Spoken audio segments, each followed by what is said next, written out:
अस्मत्गुरुसमारम्भां यतिशेखरमध्यमां लक्ष्मीवल्लभपर्यन्तां वन्दे गुरुपरम्पराम् ஆழ்வார்கள் வாழி அருளிச் செயல் வாழி தாழ்வாதுமில் குறவர்தாம் வாழி ஏழ்பாறுமுய்ய அவர்களுரைத்தவைகள்தாம் வாழி செய்யமறை தன்னுடனே சேர்ந்து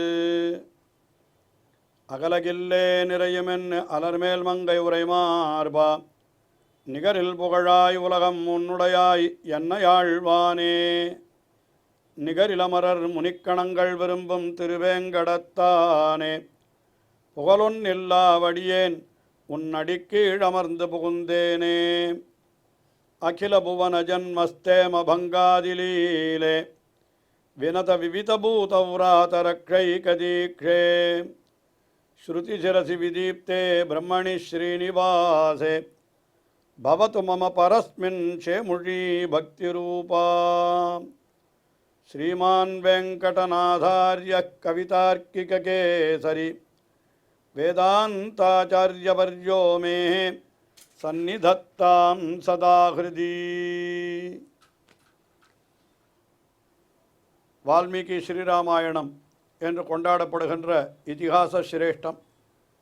அதிலே ராமபிரானுடைய சரித்திரங்களெல்லாம் 7 காண்டங்களிலே வர்ணிக்கப்பட்டிருக்கின்றன.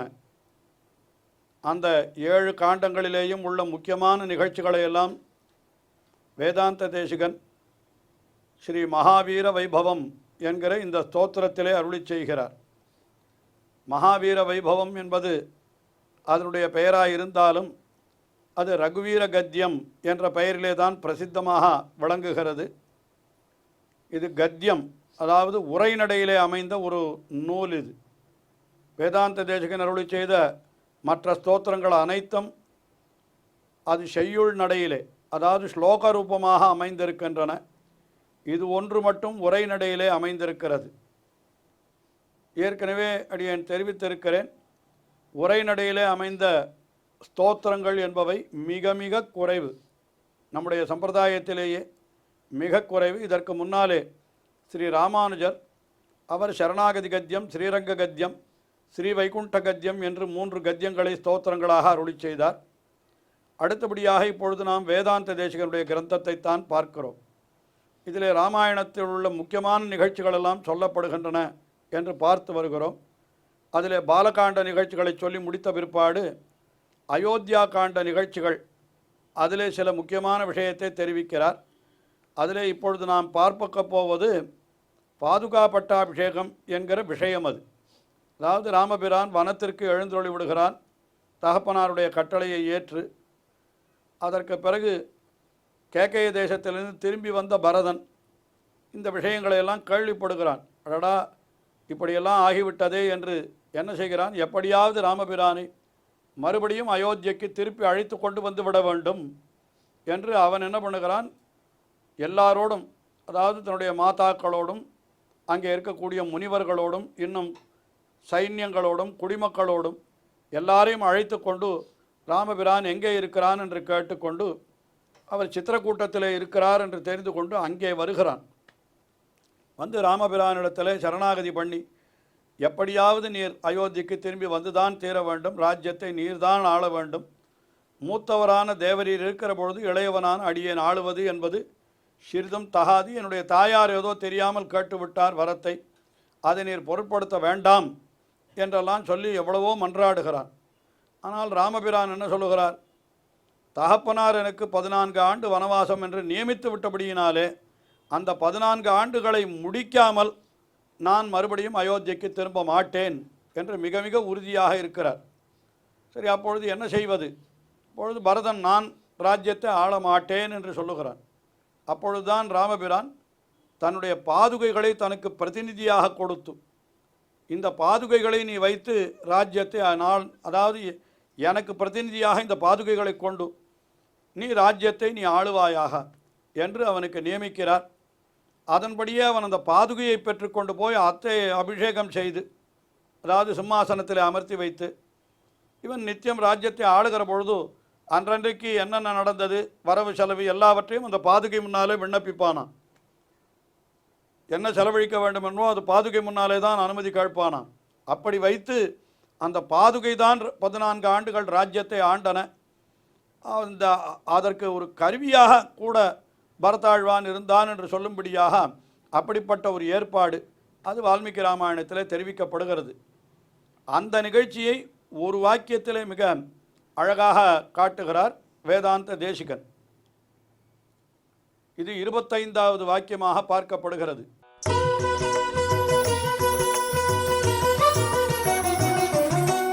பிரணத பரத மகுட தட சுகடித பாதுகாகிரிய அபிஷேக நிர்வர்த்தித சர்வலோக யோகக்ஷேமா. பிரணத பரத என்னால் பரதாழ்வான் வணங்கி கேட்டுக்கொள்கிறான், நீ அயோத்தியைக்கு திரும்பி வந்துவிட வேண்டும் என்று. ஆனால் அதை ஒப்புக்கொள்ளவே மாட்டேன் என்கிறார் பகவான். ராமபிரான் அப்படித்தான் சொல்லுகிறார், நீதான் ராஜ்யத்தை ஆள வேண்டும், தகப்பனார் உனக்குத்தான் என்று சொல்லிவிட்டாரே என்று சொல்கிறார். உடனே பரதாழ்வான் என்ன சொல்லுகிறான், அரசமர்ந்தான் அடிசூடும் அரசையல்லால் அரசாக எண்ணேன் மற்ற அரசுதானே. அரசமர்ந்தான் அடிசூடும் அரசு, உம்முடைய திருவடியை சூடுகின்ற அரசு, அதுதான் எனக்கு சாம்ராஜ்யமே தவிர மற்றொன்றை நான் ராஜ்யமாக எண்ணமாட்டேன் என்று அவன் சொல்லுகிறான். இந்த வார்த்தையை அரசமர்ந்தான் அடிசூடும் அரசையல்லால் அரசாக எண்ணேன் மற்ற அரசுதானே என்று சொன்ன உடனே சரி அவ்வளவுதானே, அப்போ அடிசூடும் அரசையே உனக்கு கொடுக்கிறேன் என்று என்ன பண்ணினாராம், தன்னுடைய பாதுகையை அவனிடத்திலே கொடுத்தார். அந்த பாதுகையை அவன் தலைமையிலே தாங்கி கொண்டு செல்லுகிறான். அதை சொல்லுகிறார், மகுட தட சுகடித பாதுகா. மகுட தட அந்த பரதாழ்வானுடைய மகுடத்திலே திரும்ப முடியிலே சுகடித்த நன்றாக பொருந்தி இருக்கிறதான பாதுகாகிரியா அபிஷேக, அந்த பாதுகையை வைத்து அதற்கு பட்டாபிஷேகமும் செய்தான். அது நந்தி கிராமத்திற்கு சென்று அங்கே செய்தானத்தை இப்படி செய்தபடியினாலே என்ன ஆகிவிட்டது என்றால், நிர்வர்த்தித சர்வலோக சரண் யோகக்ஷேமா என்று சொல்கிறார். நிர்வர்த்தித என்னால் நடத்தப்பட்ட, சர்வலோக யோகக்ஷேமா உலகனைத்துக்கும் உண்டான அந்த யோகக்ஷேமத்தை இதன் மூலமாக அப்படி அவன் நடத்தினான் என்று அதை சொல்லுகிறார். இப்படி பாதுகையை அவனுக்கு அளித்து அந்த பாதுகையின் மூலமாக உலகத்தினுடைய யோகக்ஷேமங்கள் அத்தனையும் நடத்தினான் என்று சொல்லுகிறார். அதாவது சர்வலோகத்தினுடைய யோகக்ஷேமங்களையும், யோகம் என்னால் இல்லாத செல்வம் வந்து சேருவது, புதிதாக செல்வம் வந்து சேர்ந்தால் அதற்கு யோகம் என்று பெயர்.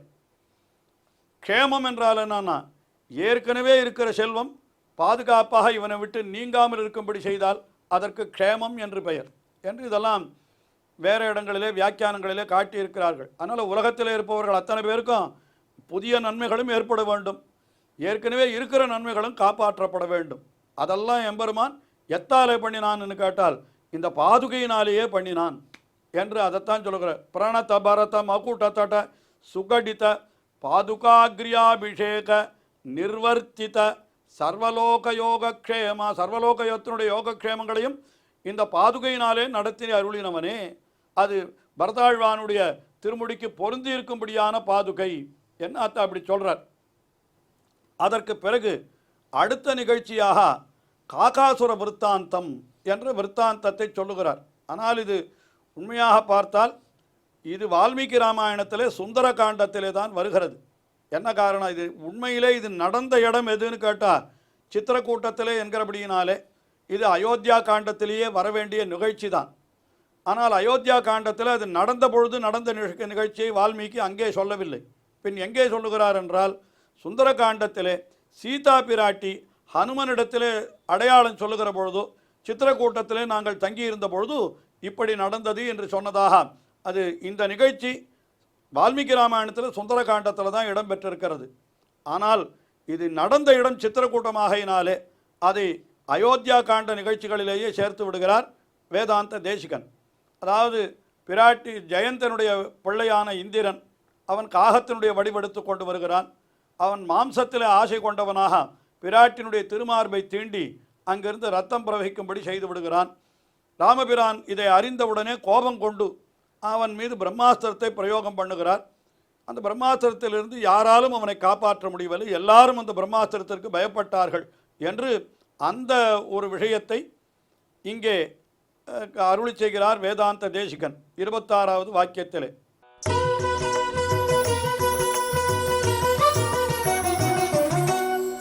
ಪಿಶಿತ ರುಚಿ ವಿಹಿತ ದುರಿತ ವಲಮಥನ ತನಯ ಬಲಿಬುಗ ಅನುಗತಿ ಸರಬಸ ಶಯನ ತೃಣ ಶಕಲ ಪರಿಪತನ ಭಯಶಕಿತ ಸಕಲ ಸುರಮುನಿವರ ಬಹುಮತ ಮಹಾಸ್ತ್ರ ಸಾಮರ್ಥ್ಯ. பிஷித ருச்சி, பிஷித ருச்சி என்னால் மாம்சத்திலே ருச்சி, அந்த மாமிசத்தை சாப்பிட வேண்டும் என்று அவனுக்கு அந்த காகாசுரனுக்கு ஒரு எண்ணம் ஏற்பட்டது. அதனால என்ன பண்ணினான்னா அதை வாயாலே சொல்லுவதற்கு கூட கூச்சப்படுகிறார் வேதாந்த தேசிகன். என்ன பண்ணா, விகித துரித மிகப்பெரிய பாபத்தை செய்தான்னு சொல்றார். என்ன பாபம் என்று சொல்லுவதற்கு அவரும் கூசுகிறார். ஏனென்றால் பிராட்டினுடைய திருமுலை தடத்திலே போய் தன்னுடைய அழகாலே கொத்தினான் காகாசுரன் என்று இப்பொழுது நாம் சொல்லுகிறோமே, அந்த வார்த்தையை சொல்லக்கூட அவர் கூசுகிறார். அப்படி சொன்னாலே அது பாபம் அல்லவா என்று கூசுகிறார். அப்படி பாபத்தை செய்தவன் யார் என்றால் வலமதனத்தனைய பலிபுக்கு, அதாவது இந்திரனுடைய பிள்ளையான காகம், அவனுக்கு காகாசுரன் பேர் ஏற்பட்டது. ஜெயந்தன் என்பவன் தான் காகத்தினுடைய வடிவிலே வந்தான், இந்திரனுடைய பிள்ளை. அதுக்கு மேலே சொல்லுகிறார், அந்த பலிபுக்கு அனுகதி, அவனை தொடருவதிலே சரபச சயன திருநசகல, அவனை தொடருவதிலே பரபரப்பாக இருந்தது எதுன்னு கேட்டால் அந்த திருப்பள்ளி, அதாவது ஒரு தர்பையின் மேலே படுத்து கொண்டிருந்தாராம் ராமபிரான். அப்பொழுதுதான் இந்த நிகழ்ச்சி நடக்கிறது. அது விழித்து கொண்ட உடனே பார்த்து இவர் அவன் மேலே எய்யிற பொழுது என்ன பண்ணினான்னா, அந்த படுக்கை கீழே இருந்த ஒரு தர்ப புல்லையே எடுத்து அதில் பிரம்மாஸ்திரத்தை மந்திரம் செய்து அதை எய்து விட்டார். அதைத்தான் சொல்லுகிறார், அந்த சயன திருநசகல, படுத்து கொண்டிருந்த அந்த தர்பையினுடைய ஒரு துண்டு, ஒரு சிறிய துணுக்கு, அதில் தான் பிரம்மாஸ்திரம் வந்தது. ஆனால் அது பரிதபன பயசகித்த, அது எங்கே நம்மேல் வந்து விழுந்து விடுமோ என்று யார் யார் அஞ்சினார்கள் என்னால் சகல சுரமுனி வர, எல்லா முனிவர்களும் சகல முனிவர்களும் கூட என்ன பண்ணினார்கள், தேவர்களாலும் சூரன தேவர்கள் முனிவர்கள் எல்லாரும் எங்கே தங்கள் மேலே அந்த அஸ்திரம் வந்து விழுந்து விடுமோ என்று அஞ்சினார்கள் என்று அப்படியும் சொல்லலாம். அதுக்கு மேலே இன்னொன்று என்னன்னா, அவர்களாலே பகுமதா கொண்டாட பெற்ற அப்படின்றார். மிகவும் கொண்டாட பெற்றது அந்த அவனுடைய வீரமானது கொண்டாட, யாருடைய வீரமானது கொண்டாடப்பட்டது, பகவானுடைய அந்த சாமர்த்தியமானது கொண்டாடப்பட்டது. மகாஸ்திர சாமர்த்தியா, பெரிய பிரம்மாஸ்திரத்தை எய்யக்கூடிய சாமர்த்தியம் படைத்தவனே என்று எல்லாரும் அவனை கொண்டாடினார்கள் என்று சொல்லும்படியாக அப்படிப்பட்ட அந்த நிகழ்ச்சியை இந்த ஒரு வாக்கியத்தாலே அனுபவித்தார். அதற்கு மேலே என்ன அவனுடைய பெருமையை சொல்லுகிறார். அடுத்த 27வது வாக்கியத்தில் என்ன சொல்லுகிறார் என்று கேட்டால், அவனுடைய இலக்குக்கு யாரும் தப்ப முடியாது. அவன் ஒன்றும் இருந்து யுத்தம் பண்ண வேண்டிய அவசியமே இல்லை. அஸ்திரத்தை பிரயோகம் பண்ணினால் எவனாயிருந்தாலும் அவனை போய் அழித்து விடும். அது எப்படி சொல்லுகிறார், அடுத்த வாக்கியத்திலே தெரிவிக்கிறார்.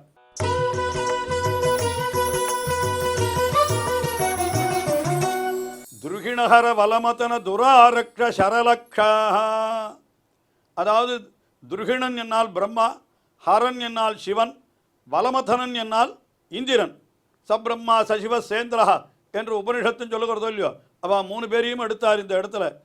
இவர்களாலும் காப்பாற்ற முடியாத துராரக்ஷ என்ன சொல்கிறார்னா, அப்படிப்பட்ட இவன் எம்பெருமான் என்று அத்தை சொல்கிறார். இவர் என்ன சொல்லுகிறார்னா, அப்படி அவர்களாலும் காப்பாற்ற முடியாத அம்பின் இலக்கை உடையவன், அம்பின் இலக்கை உடையவனே என்று அந்த காகாசுரனை யாராலும் காப்பாற்ற முடியவில்லை. கடைசியில் அவன் பெருமாள் திருவடிவாரத்திலேயே வந்து விழுந்தான். அதையே சரணாகதியாக கொண்டு அவனை ரட்சித்தார் என்று வால்மீகி ராமாயணத்தில் மேலே நிகழ்ச்சிகளெல்லாம் அங்கே சொல்லப்பட்டிருக்கிறது. ஆனால் இது சுந்தர காண்டத்திலே தெரிவிக்கப்பட்டதாக இருந்தாலும் இது அயோத்தியா காண்டத்திலே நடந்திருக்க வேண்டிய நிகழ்ச்சி அல்லவா. அதனால் இது அயோத்தியா காண்டத்திலேயே தெரிவிக்கிறார் வேதாந்த தேசிகன் என்று நாம் கொள்ளலாம். இதோடு இந்த அயோத்தியா காண்ட நிகழ்ச்சிகள் சொல்லப்பட்டு விட்டன. இனிமேல் ஆரண்ய காண்டத்திலே நடந்த நிகழ்ச்சிகளை தொடர்ந்து சொல்லப் போகிறார். நாமும் தொடர்ந்து அனுபவிப்போம். ஸ்ரீயக்காந்தாய கல்யாண நிதையே நிதையேர்த்தினாம் ஸ்ரீவேங்கட நிவாசாய ஸ்ரீனிவாசாய மங்களம். ஸ்ரீமத் சுந்தர ஜாமாத்ரு முனிமானசவாசினே சர்வலோக நிவாசாய ஸ்ரீனிவாசாய மங்களம்.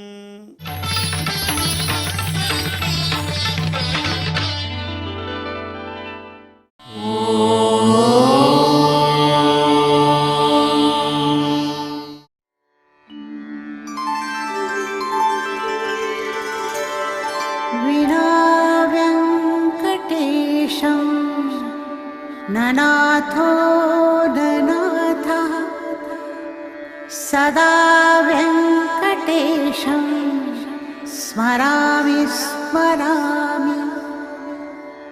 हरे वेङ्कटेश प्रसीद प्रसीद। प्रियं वेङ्कटेश प्रयच्छ प्रयच्छ।